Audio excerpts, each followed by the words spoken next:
Hello, my name is Abby Wanacott. For me, history is more than just words in a book. It's something more of action. To me, history is more like a hand. It reaches out and touches us from the past. It grabs a hold of us to teach us life lessons, and it pushes us to create an impact in our own time. If you don't believe me, ask Harriet. In this imagery, I look into her eyes, and I feel like she's saying, I know the way. I know all the tricks.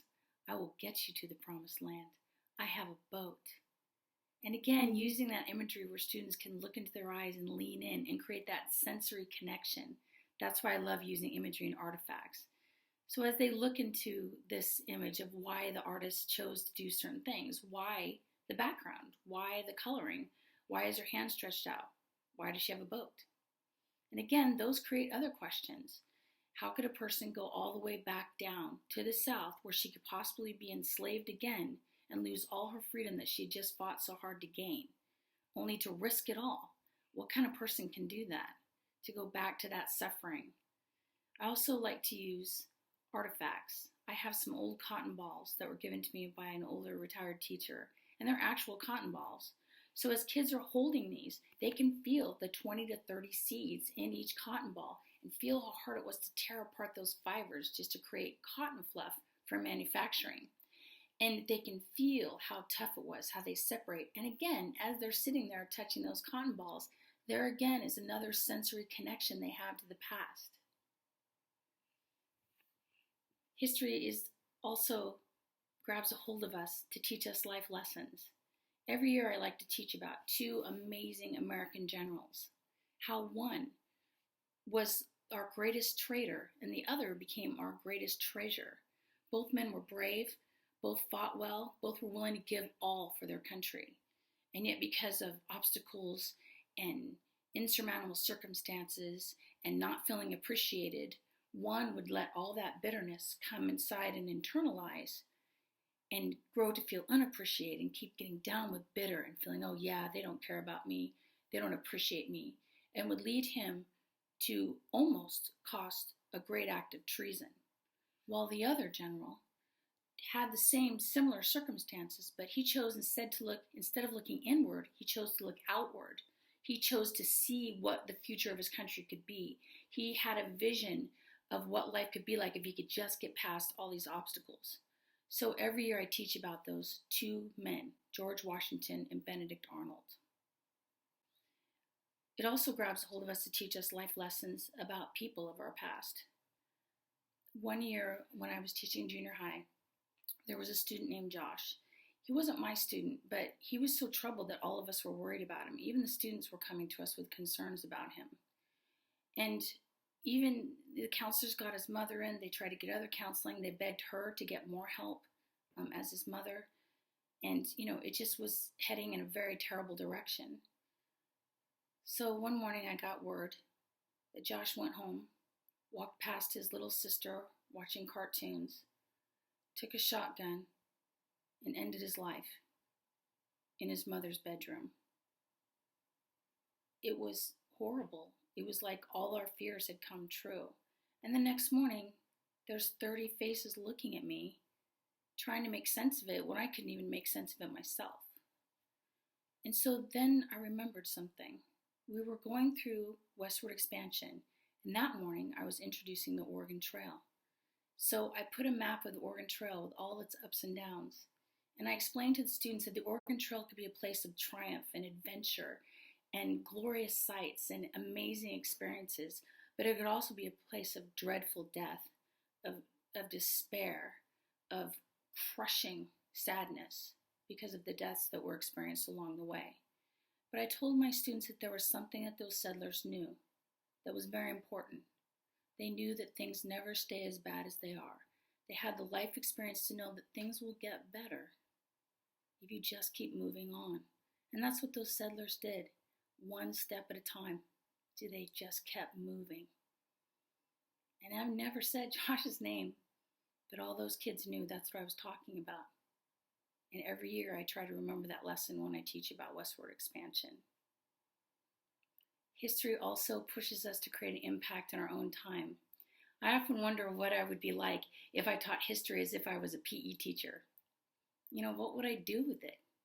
And I think I question that. I wonder about that. And it really motivated me to teach skills. And one of those skills is voting. You don't just become a good voter because you turn 18. So I teach the skills of rhetoric, of propaganda, of marketing, of all those dirty tricks, including name calling.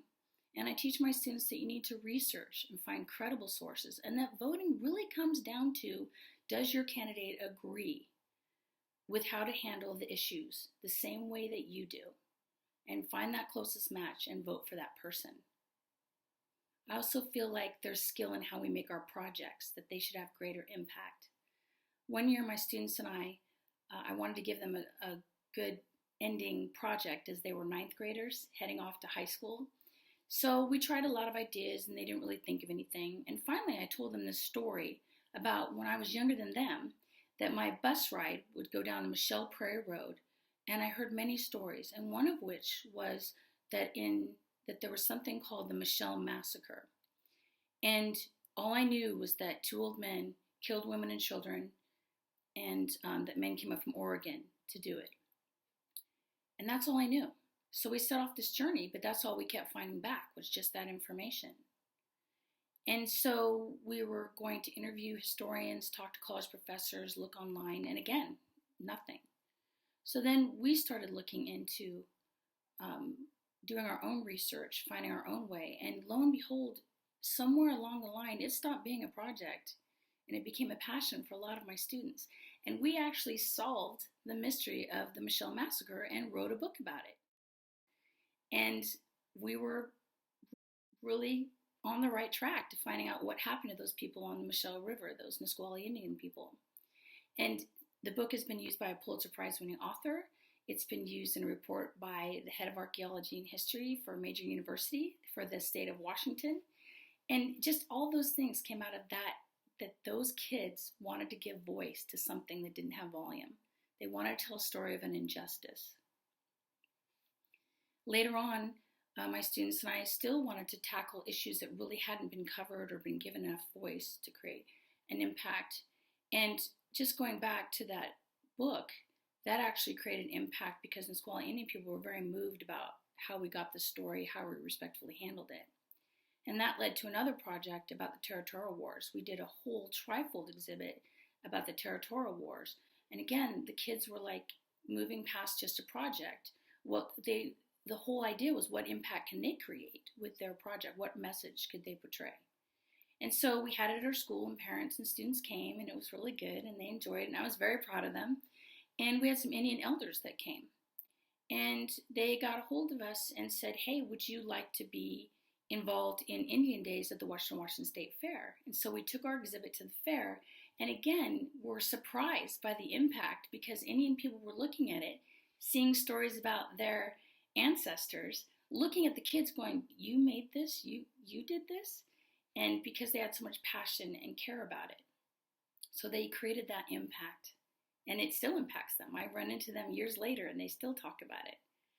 And so each year we go to the fair and we do different types of topics. So creating that impact with your projects, giving a greater voice, going beyond an assignment and a grade is that, desire that you want to have, that effect you want to have. So history is a hand. It reaches out and touches us, it moves us. And coming back to that, and also the idea that it grabs a hold of us, teaches life lessons, that when you hear about those stories like Harriet Tubman, it moves you to want to get involved. Like, you're not going to go through the woods avoiding dogs, trying to find moss on the right side of the tree to head north. But what are the issues in their time, and what can they do about it? How can they be involved in their school? That motivation, inspiration into action from what they've learned about history. So history is a hand. It reaches out and touches us from the past. It grabs a hold of us to teach us life lessons, and it pushes us to create an impact in our own time. So history is a hand. Let's do something with it.